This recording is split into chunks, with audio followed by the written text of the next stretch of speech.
지난 주말 맨하탄에서 발생한 대규모 정전 사태는 고압 전력 케이블과 맞물린 설비 결함에서 비롯됐다고 뉴욕타임즈가 보도했습니다. 트럼프 대통령의 민주당 의원들에 대한 막말 파문이 확대되고 있습니다. 연방정부의 재정 적자가 올 한 해 동안 1조 달러를 넘어설 것으로 백악관이 예상했습니다. 내년 하반기부터 도입되는 차세대 전자여권에 본인이 원하면 출생지를 추가로 기재할 수 있게 됩니다. 뉴욕시 주택국이 신축 서민 아파트 12곳, 총 545가구의 입주자를 모집하고 있습니다. 이상은 이 시각 주요 뉴스입니다. 시청자 여러분 안녕하십니까? KBN 뉴스입니다. 지난 주말 맨하탄에서 발생한 대규모 정전 사태는 고압 전력 케이블과 맞물린 설비 결함에서 비롯됐다고 뉴욕타임즈가 보도했습니다. 뉴욕시 전력망을 운영하는 콘 에디슨에 따르면 맨하탄 웨스트 64번가에 설치된 13,000볼트 케이블에서 최초 문제가 발생한 것으로 조사됐습니다. 당시 케이블이 지나가는 도로변 맨홀 뚜껑에서 검은 연기가 피어오르는 등 고압 케이블의 결함이 감지되자 맨하탄 미드타운에 전기를 분배하는 6개 네트워크에 일제히 전기 공급이 중단됐습니다. 해당 케이블이 지나는 전력망을 정교하게 단전하지 못하고 릴레이 정전으로 이어졌다고 뉴욕타임즈는 지적했습니다. 가령 특정 전력기기에 과부하가 걸리면 가정 내 전력 공급이 전면 중단되는 것과 비슷한 상황이라는 것입니다. 애초 콘 에디슨 측은 케이블 문제는 일상적인 사안이라며 이번 정전 사태의 원인에서 배제하고 웨스트 49번가의 변전소 문제를 의심한 바 있습니다. 트럼프 대통령의 민주당 의원들에 대한 막말 파문이 확대되고 있습니다. 직접적인 공격을 받은 민주당 의원들은 대통령의 탄핵을 주장했고 민주당 지도부는 대통령의 인종차별을 규탄하는 결의안을 표결할 예정입니다. 임동규 기자의 보도입니다. 도널드 트럼프 대통령이 민주당 유색 여성 하원 의원 4인방을 겨냥해 너희 나라로 돌아가라고 공격하면서 큰 파문이 일고 있습니다. 2020년 대선을 앞두고 최근 표출된 민주당 지도부와 여성 의원들 간 내분에 트럼프 대통령이 갑자기 참여해 인종 문제를 건드려 이를 자신의 선거 활동에 이용하려는 의도로 보여집니다. 최근 하원에서 멕시코 국경에서 붙잡힌 이민자 보호를 위해 46억 달러의 긴급 구호 예산을 지원하는 법안이 통과되자 민주당 초선 의원 4인방은 이민자 단속기관들에 대한 추가 예산 지원에 반대하며 낸시 펠로시 하원 의장과의 입장 차이를 드러냈습니다. 트럼프 대통령은 지난 14일 트위터에서 이들은 정부가 완전히 재앙이고 가장 부패하고 무능한 나라의 출신이라며 부패하고 무능한 너희의 나라로 돌아가라고 노골적인 막말을 퍼부었습니다. 이 같은 트럼프 대통령의 막말에 낸시 펠로시 하원 의장을 비롯한 하원 민주당 지도부는 트럼프의 인종차별을 규탄하는 결의안을 표결에 붙일 예정이라고 밝혔습니다. 인종차별 공격을 받은 당사자인 유색인 시내 의원들은 기자회견을 통해 한층 더 강한 조치를 주장했습니다. 소말리아 난민 출신 이란 오만은 지금이 대통령을 탄핵할 때라고 목소리 높이며 트럼프 대통령 발언을 쓰레기라고 규정했습니다. KBN 뉴스 임동규입니다.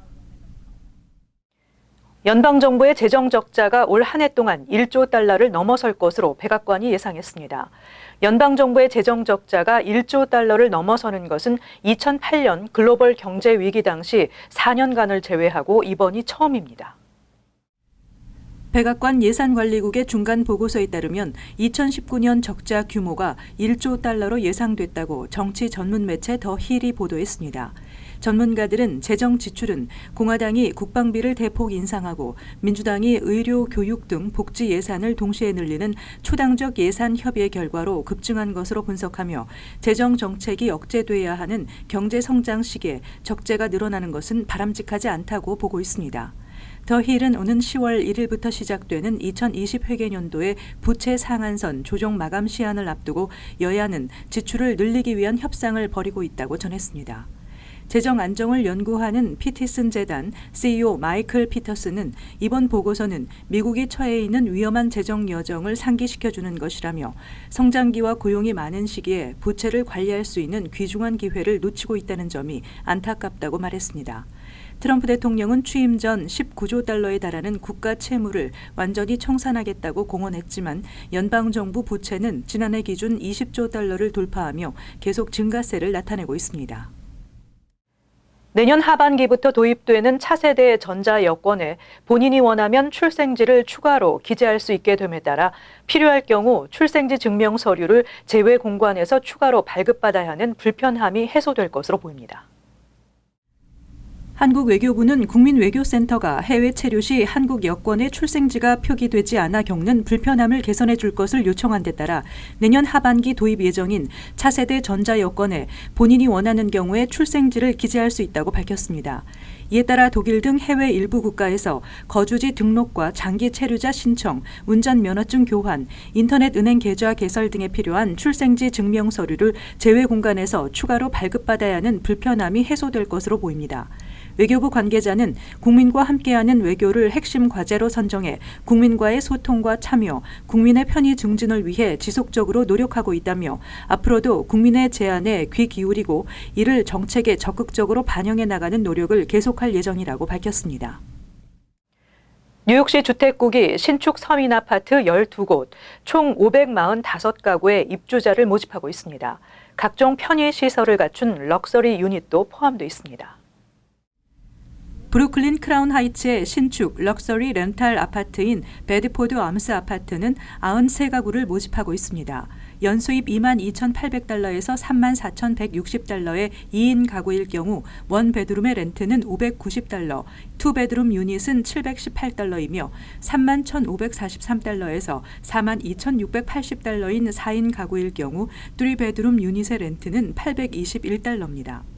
수입에 따라 렌트는 달라지기 때문에 10만 8,309달러에서 17만 6,055달러 연수입의 4인 가구는 3베드룸의 렌트가 3,060달러로 마감은 9월 13일까지입니다. 브롱스의 마운트 호프의 캠퍼스 3 레지던스는 총 328가구를 모집하고 있습니다. 1인 가구로 13,303달러에서 22,410달러의 연수입일 경우 스튜디오의 렌트는 331달러, 원베드룸 유닛은 426달러입니다. 4인 가구의 3베드룸 렌트는 23,006달러에서 32,010달러의 경우 594달러, 4046달러에서 53,350달러는 1,091달러, 68,126달러에서 106,700달러의 경우 1,910달러입니다. 지원 마감은 9월 10일까지입니다. 맨하탄 센트럴 할렘의 신축 아파트 더 프레드릭은 59가구를 모집하고 있습니다. 21,223달러에서 29,880달러 연수입의 1인 가구의 경우 스튜디오 렌트는 562달러, 31,543달러에서 42,680달러의 연수입 4인 가구 3베드룸의 렌트는 843달러, 4046달러에서 53,350달러는 1,091달러, 48,549달러에서 64,020달러의 경우 렌트는 1,339달러입니다. 이외에도 브루클린 윌리엄스버그와 프로스펙트 파크, 퀸즈 아스토리아 등에서도 입주자를 모집하고 있습니다. 대부분 1인 가구에서 6인 가구에 지원할 수 있는 기회를 제공하고 있습니다. 한인 밀집 지역인 퀸즈 플러싱과 베이사이드에서 가장 많이 발부되는 교통법규 위반 티켓은 신호 위반 티켓인 것으로 나타났습니다. 이 지역에서만 하루 평균 17명꼴로 신호 위반으로 적발되고 있는 것입니다. 뉴욕시경이 어제 2019년 상반기 운전 중 교통법규 위반 티켓 발부 현황을 발표한 바에 따르면 플러싱 관할 109경찰서와 베이사이드 관할 111경찰서가 이 기간 운전자들에게 발부한 신호 위반 티켓은 각각 2,230장과 754장으로 모두 2,984장으로 전체 티켓 14,501장 가운데 무려 24.5%를 차지했습니다. 뉴욕주는 신호 위반으로 적발될 경우 벌점 2점과 함께 최대 235달러의 과태료를 부과하고 있습니다. 신호 위반에 이어 두 번째로 많이 발급된 티켓은 안전벨트 미착용으로 2,254장이었으며 보행자 양보 무시로 인한 티켓 발부도 1,496장에 달했습니다. 올 6개월 동안 모두 8,518장의 티켓을 발부한 백구경찰서의 경우 무려 2,230장의 신호 위반 티켓을 발부해 전체 티켓 발부 항목 중 20% 이상을 차지했으며 이어 운전 중 안전벨트 미착용 1,162장, 보행자 양보 무시 832장 등의 순이었습니다. 반면 111경찰서의 경우 기타 위반으로 인한 티켓 발부가 1,306장으로 가장 많았으며 안전벨트 미착용 1,092장, 보행자 양보 무시 664장 등의 순이었습니다. 한편 뉴욕시 전체로는 지난 6개월 동안 총 54만 59장의 교통 위반 티켓이 발부됐는데 신호 위반 11만 1,024장과 과속 7만 9,008장 등의 순이었습니다. 뉴욕시에서 5명 이상을 고용한 사업장의 경우 직원의 유급 병가 제공을 의무화하고 있지만 이 같은 규정이 제대로 지켜지지 않고 있는 것으로 드러났습니다. 스캇 스트링어 뉴욕시 감사원장은 최근 뉴욕시 병가 조례를 준수하지 않는 회사들이 많으며 이를 감독하는 기관이 제대로 일을 하고 있지 않다고 지적했습니다. 감사원이 확인한 바로는 지난 2016-2017 회계년도 소비자 노동자 보호국이 사업체가 해당 규정을 어겨 피해를 본 2,313명의 신고에 대해 조치를 취했지만 이 중 38%인 872명은 여전히 어떠한 보상도 받지 못한 것으로 나타났습니다.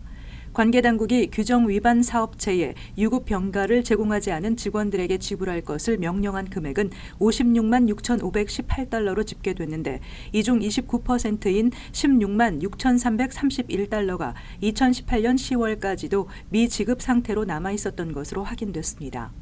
스트링거 감사원장은 노동자들이 당연히 받아야 할 유급 병가가 안 지켜지는 것에 대해 시정부가 직접 나서서 문제를 해결해야 한다고 지적하고 이는 지켜야 할 법이라고 말했습니다. 병가 조례에 따르면 해당 사업체 직원이 매 30시간 근무할 때마다 유급 병가 1시간씩 최대 연간 40시간까지 허용됩니다. 만약 규정이 준수되지 않아 노동자가 불이익을 당했다면 시에 신고할 수 있으며 시는 조사를 통해 해당 사업체에 시정을 명령할 수 있습니다.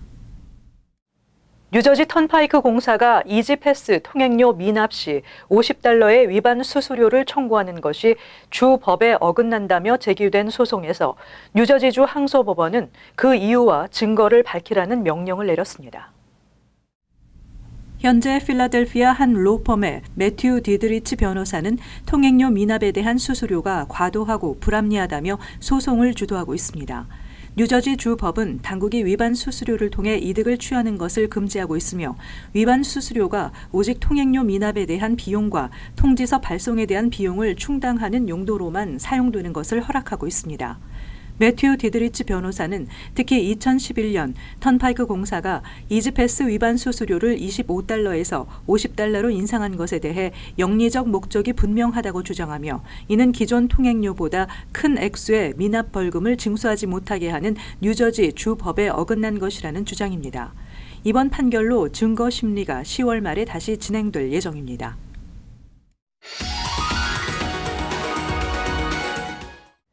이어서 LA 지역 한인사회 소식입니다. 도널드 트럼프 행정부가 예고한 대규모 불법 체류자 체포 작전이 어제 전국 곳곳에서 본격 시작된 가운데 다수의 LA 교회들이 이민자 보호에 나서고 있습니다. 주류 언론에 따르면 LA 지역의 최소 10곳 이상의 교회들은 트럼프 정부의 불법 이민 단속이 시작되기 직전 이민자 피난처가 되겠다고 선언한 것으로 알려졌습니다. USC 인근에 위치한 유나이티드 유니버시티 한인교회의 써니강 목사는 추방될 공포에 떨고 있는 주민들을 위해 교회를 개방하고 도움을 제공하기로 했다고 설명했습니다. 한편 LA 외에도 코네티컷과 텍사스 등 전국의 다른 주와 대도시의 교회들도 이민자 피난처를 자처하며 불법 체류자 보호에 나서고 있습니다. 오늘 리버사이드 카운티 뮤리에타 지역의 한 주택에서 폭발 사고가 발생해 한 명이 숨지고 한 명이 실종됐습니다. 남가주 가스컴퍼니는 오늘 뮤리에타 지역 주택에서 천연가스 공급 배관이 손상됐다는 신고를 받고 출동했지만 도착해서 얼마 지나지 않아 폭발 사고가 발생했다고 밝혔습니다. 이로 인해 남가주 가스컴퍼니 직원 1명이 숨지고 최소 15명이 부상을 입었습니다. 또 사고 당시 집안에 있던 주민 1명이 실종된 것으로 전해졌습니다. 남가죽 겐스컴퍼니는 해당 주택에서 일하고 있던 건설업자로 인해 천연가스 공급 배관이 손상된 것으로 밝혀졌지만 폭발의 원인은 아직 알려지지 않아 현재 조사 중이라고 설명했습니다. 이어서 간추린 소식입니다. 한국 외교부가 본격적인 여름 휴가철을 맞아 해외 유명 관광지에서 강도, 절도 피해와 사고를 당하는 사례가 빈발하고 있어 한국인 여행객들의 주의를 권고했습니다. 2017년 재외국민 사건 사고 피해자는 2014년보다 2배가 증가한 12,529명에 달했습니다. 하루 평균 34명꼴로 피해자가 발생한 셈입니다. 절도 피해가 9,813명으로 대부분을 차지했지만 살인, 강도, 강간, 강제추행 등 강력범죄도 상당수에 달했습니다. 뉴욕주 업스테이트 트로이시가 지난 11일 서류 미비자 보호 도시안을 통과시켰지만 패트릭 매든 시장이 이 조례안의 서명을 거부해 파장이 일고 있습니다. 매든 시장은 성명을 통해 보호 도시란 이름은 법적으로 적절하지 않은 의미 없는 상징적인 이름이며 이민자들이 이 뜻을 잘못 이해해 불필요한 기대를 갖는 것을 원하지 않기에 서명을 할 수 없다고 거부 이유를 설명했습니다. 뉴욕에 거주하는 한인 여성 한 씨가 공사 현장 인근 버스 정류장에서 버스를 기다리다 발생한 폭발 사고로 부상을 입었다며 정류장 옆 해당 부지 소유주를 상대로 소송을 제기했습니다. 소장에 따르면 한 씨는 지난 1월 노던 블러바드 선상 114스트리트에 있는 버스 정류장 옆 부지에서 폭발과 붕괴 사고가 발생하면서 자신이 영구 부상을 당했다고 밝혔습니다. 한국전통민화연구소는 경상북도청 후원으로 퀸즈 글로벌 문화센터인 플러싱 타운홀에서 한국 민화 작가들의 작품을 19일부터 28일까지 전시합니다. 이번 전시회는 연구소 소장인 권정순 교수를 비롯해 민화 작가 36명이 심혈을 기울여 제작한 모란도, 호작도, 책거리, 십장생도, 병풍 등 한국의 아름다운 전통 색채가 돋보이는 작품 37점이 선보입니다. 19일 오후 6시부터 열리는 오프닝 리셉션은 무료입니다. 계속해서 환율과 증권 소식입니다.